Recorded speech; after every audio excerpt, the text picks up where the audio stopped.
Hello everyone, मैं अनीता। आप देख रहे हैं एलपी केमिस्ट्री पीजीटी। हम लोग पढ़ रहे हैं कार्बोहाइड्रेट। आज उसको में स्टार्ट करेंगे म्यूटा रोटेशन। म्यूटा रोटेशन में ये भी है, स्क्रीनशॉट ले सकते हैं आप, और ये भी है। बट ये दोनों अगर यदि आपको बड़ा लग रहा है तो आप इसको भी पढ़ सकते हैं। हम एक बता दे रहे हैं, सेम वही है, ये कोई भी डिफरेंस नहीं है, केवल एक में थोड़ा बड़ा है, एक में शॉर्ट में बता दिए हैं। ठीक, तो इसमें क्या हो रहा है, म्यूटा रोटेशन में क्या होता है कि जब भी कार्बोहाइड्रेट के सॉल्यूशन में स्पेसिफिक रोटेशन को चेंज करते हैं तो केवल स्पेसिफिक रोटेशन ही चेंज हो, और उसके जो अदर प्रॉपर्टीज रहते हैं उसमें कोई भी चेंजिंग ना, विदाउट चेंज। मतलब जो कार्बोहाइड्रेट, यदि हम कार्बोहाइड्रेट के स्पेसिफिक रोटेशन को चेंज करें, उसके प्रॉपर्टी में और कोई चेंजिंग ना हो, तो उसे हम बोलते हैं क्या, नॉन ए म्यूटा रोटेशन। मतलब उसे बोलते हैं म्यूटा रोटेशन। ठीक है, फिर क्या है, the a cyclic aldehyde and two cyclic hemiacetal alpha beta anomers are all in equilibrium. मतलब ये कह रहा है, ये साइक्लिक एल्डिहाइड मतलब कि कार्बोहाइड्रेट पढ़ रहे हैं ना, तो कार्बोहाइड्रेट भी हो जाएगा, चाहे आप कार्बोहाइड्रेट बोल सकते हैं। कि जो ये साइक्लिक मतलब साइक्लिक फॉर्म में नहीं रहता कार्बोहाइड्रेट ना, जो साइक्लिक जो साइक्लिक फॉर्म में नहीं रहता कार्बोहाइड्रेट, उसमें एल्डिहाइड ग्रुप प्रेजेंट रहते हैं। तब जो हम वहाँ के एक OH को फिफ्थ कार्बन पे जो OH रहता है उसको अटैक करवाते हैं एल्डिहाइड पे। ये सब हम सब पढ़ चुके हैं। ठीक, जो लोग नहीं देखें वहाँ पे पिछले लेक्चर में देखें उसको। ठीक है, बहुत इंपॉर्टेंट है ये सब। तो पाँचवें कार्बन का OH CHO पे अटैक करता है तो वो वहाँ पे OH बनता है, या तो राइट में जाता है OH या फिर लेफ्ट में जाता है। और जो OH जो रहता है जब अटैक करता है तो वो फाइनल स्ट्रक्चर बन जाता है, एक साइक्लिक स्ट्रक्चर बन जाता है, जिससे हम उसका नाम देते हैं अल्फ़ा ग्लूकोज या फिर beta glucose.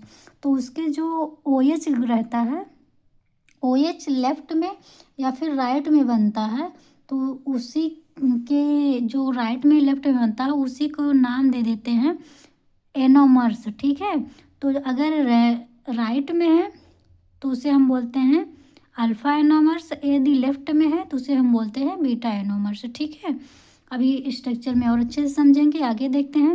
When any one of them is placed in solution, यदि उस सॉल्यूशन में कोई भी चेंजिंग किया जाए, रिप्लेस किया जाए, तो क्या होगा, an equilibrium mixture of all three form result.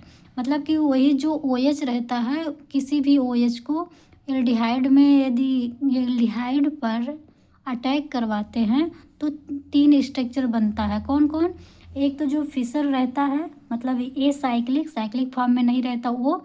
दूसरा, जब अटैक करता है OH तो ये एक OH के वजह से जो लेफ्ट और राइट में बनता है, इसके वजह से दो स्ट्रक्चर बनते हैं। फिगर में देखते हैं और अच्छे से समझ जाएगा। ठीक है, देखिए यही चीज़ कर रहा है, ये साइक्लिक मतलब यही है, ये साइक्लिक मतलब साइक्लिक फॉर्म में नहीं है। साइक्लिक मतलब क्या होता है, जो साइक्लिक फॉर्म हो, इस तरह से। और ए लग गया है, ए साइक्लिक मतलब जो साइक्लिक फॉर्म में नहीं हो, तो हमारा ये है, हमारा ए साइक्लिक। ये एल्डिहाइड जोड़ दिया कि ये जो एल्डिहाइड है, इसी वजह से ये साइक्लिक एल्डिहाइड बोल दिया। या फिर हम कार्बोहाइड्रेट भी बोल सकते हैं, फिशर भी, डी ग्लूकोज भी बोल सकते हैं। ठीक, ये हमारा रहता है इक्विलिब्रियम पर। ठीक, ये इक्विलिब्रियम पे रहता है, और ये अल्फ़ा ग्लूकोज रहता है, जिसे हम अल्फ़ा का जो वैल्यू रहता है इसमें +52.7 रहता है। ठीक है, इसमें जो नॉर्मल ग्लूकोज रहता है उसमें अल्फ़ा का वैल्यू 52.7 रहता है। ये भी बहुत इम्पॉर्टेंट है, ये आता है कि नॉर्मल पे जो रहता है डी ग्लूकोज का अल्फ़ा का वैल्यू क्या होगा। उसके बाद ये जो चेयर फॉर्म में पूछेगा, अल्फ़ा डी ग्लूकोज का कितना होता है एंड बीटा डी ग्लूकोज में अल्फ़ा का वैल्यू कितना आता है। ठीक है, ये वेरी इंपॉर्टेंट है, बहुत बहुत इम्पॉर्टेंट। तो देखिए, हमें उसमें ये समझा रहे थे थ्योरी में कि यही कार्बन जो रहता है, ये कार्बन पाँचवा, इसका जो OH रहता है, इसके पास हमारा रहता है लोन पेयर ऑक्सीजन के पास। यही लोन पेयर यहाँ पे अटैक करता है, ठीक। यहाँ पे अटैक करेगा, जो एच रहता हमारा इस तरह से बना दे,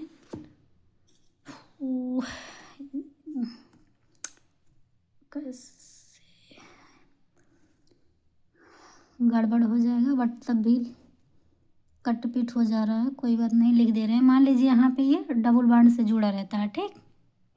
तो ये लोन पेयर अटैक करता है इस कार्बन पे। जब इस कार्बन पे अटैक करेगा तो ये जो डबल बॉन्ड से जुड़ा है, एक बॉन्ड ऐसे ब्रेक हो जाता है, तो यहाँ पे नेगेटिव आ जाता है, और यहाँ पे नेगेटिव आ जाएगा। तो ये यहाँ पे जब एक बॉन्ड और ऐड हो जाता है, तो यहाँ पे एक बॉन्ड और यहाँ से ऐसे फॉर्म हो जाता है। तो यहाँ पे हो जाते हैं, अभी कितने हैं, इसके पास 6 रहता है, 6 इलेक्ट्रॉन, और 2 और है, तो 7 8। इसका तो वैलेंसी कंप्लीट है, लेकिन और एक बॉन्ड फॉर्म होने की वजह से 9 हो जाता है, वैलेंसी ज़्यादा हो जाती है, इस वजह से यहाँ पे पॉजिटिव चार्ज आ जाता है। यहाँ पे जब पॉजिटिव चार्ज आ जाता है, तो ये जो हाइड्रोजन और ऑक्सीजन का बॉन्ड रहता है, यही बॉन्ड हम ब्रेक कर देते हैं इस तरह से। इसको ब्रेक कर देंगे तो ये जो H+ के रूप में निकलता है, तो यहाँ पे आके जुड़ जाता हो जाता है OH, ठीक है। ये हो जाएगा OH। तो ऐसा तो इसमें है नहीं कि ये OH इधर जो बन रहा है इधर ही रहे, वो इधर भी हो सकता है, और ये OH इधर भी जा सकता है, मतलब राइट में भी हो सकता है, लेफ्ट में भी हो सकता है। तो हम ये तो पूरा कंफर्म तो है नहीं किधर करें, तो दोनों तरफ करके हम जब राइट में करते हैं तो उसे अल्फ़ा, और लेफ्ट में करते हैं तो बीटा नाम रख देते हैं। बट यहाँ पे चेयर फॉर्म में बनाया गया है, तो इसमें कैसे देखते हैं, यदि नीचे OH है, ठीक है, क्या है, यदि नीचे OH बन रहा है तो इसका नाम रख देते हैं अल्फ़ा डी ग्लूकोज। यदि यही OH को ऊपर कर दें, जैसे कि इसमें बना है, ये OH को ऊपर कर दें तो ये हमारा हो जाता है बीटा डी ग्लूकोज, ठीक। ऐसे ये इतना समझ में आया। तो अब देखिए, अब इसमें रहता है जो अल्फ़ा डी ग्लूकोज बन रहा है वो 37% बनता है, ठीक है। ये बन रहा है हमारा 37%, और बीटा ग्लूकोज जो बन रहा है 63% बन रहा है। बीटा ग्लूकोज 63% बन रहा है, एंड अल्फ़ा डी ग्लूकोज 37% बन रहा है। ये कहीं कहीं पे थोड़ा बहुत चेंजिंग रहती है, ये वैल्यू जो 37 और 63 है, बट इतना जानिएगा कि अल्फ़ा डी ग्लूकोज जो रहता है ये कम बनता है किससे, बीटा डी ग्लूकोज से, ठीक। इससे थोड़ा सा कम वैल्यू इधर आएगा। वैसे ये वैल्यू भी रहता है अल्फ़ा डी ग्लूकोज में, ये जो अल्फ़ा का वैल्यू आता है +112 आ रहा है, ठीक। इसका अल्फ़ा का वैल्यू +112 है, और जो बीटा डी ग्लूकोज में रहता है इसमें अल्फ़ा का वैल्यू +19 रहता है। ये भी वैल्यू अलग अलग बुक में अलग अलग दिया है, ठीक है। तो नहीं, इसमें भी वही रहता है कि मतलब ये जो बीटा का वैल्यू रहता है, अगर 2 वैल्यू को दिया, ये वैल्यू देता है पहचानने के लिए, क्वेश्चन बनते हैं इस पर कि हमारा बीटा डी ग्लूकोज कितने % बनता है, उसमें अल्फ़ा का वैल्यू कितना आता है। तो आप इतना अगर ऑप्शन में है तो इतना लिख देंगे। कभी कभी यहाँ पे 18 भी दे देता है, और यहाँ पे कभी कभी 13 दे देता है, ठीक। यहाँ 18 देगा तो यहाँ 13 देगा, तो इसको मतलब यहाँ पे 19 रहेगा, और ये अल्फ़ा डी ग्लूकोज का इससे ज़्यादा रहता है वैल्यू, ठीक। और ये जो है इसका आता है हमारा अल्फ़ा का वैल्यू +52, मतलब 52.7 है, 7, ठीक। और ये जो रहता है ये हमारा होता है इक्विलिब्रियम पर, ठीक। सो ये ख़त्म हुआ हमारा ईपीमर, और नेक्स्ट हम लोग कंटिन्यू करेंगे इस टॉपिक को, बट ये आज का लेक्चर यहीं ख़त्म करते हैं। सो जो नए लोग हैं, अगर वीडियो अच्छा लगा हो तो प्लीज़ लाइक सब्सक्राइब ज़रूर करें, सपोर्ट ज़रूर दिखाएं, इससे खुशी मिलती है। सो आज के लिए इतना ही, मिलते हैं नेक्स्ट वीडियो में, तब तक के लिए बाय बाय।